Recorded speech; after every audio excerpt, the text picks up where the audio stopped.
Hi everyone and welcome back to another video. So if you can't AirPlay Prime Video to your TV, no connection, black screen or no sound, it usually means there is a network compatibility or app issue blocking AirPlay. In this guide, I will show you step by step how to fix AirPlay not working on Prime Video in 2026. Simple and effective. So you have to know that AirPlay requires same Wi-Fi network plus compatible devices.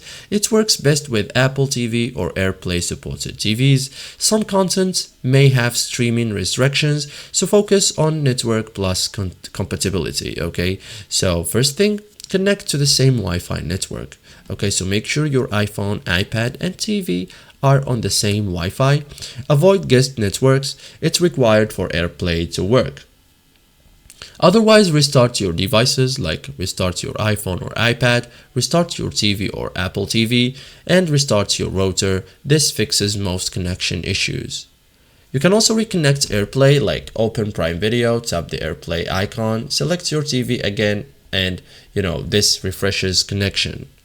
Otherwise, check AirPlay settings on TV, like go to TV settings, make sure AirPlay is enabled, it's required for detection, okay? Or check internet stability, like ensure strong Wi-Fi signal, move closer to router if needed, and weak signal means buffering or failure, okay? You can also update app and devices, like updates Prime Video app, updates iOS and TV firmware, okay? So this fixes compatibility issues, okay? Otherwise, disable VPN, okay? Turn off VPN or proxy because VPN can block AirPlay or streaming. So thank you guys for watching this video and see you in the next tutorial.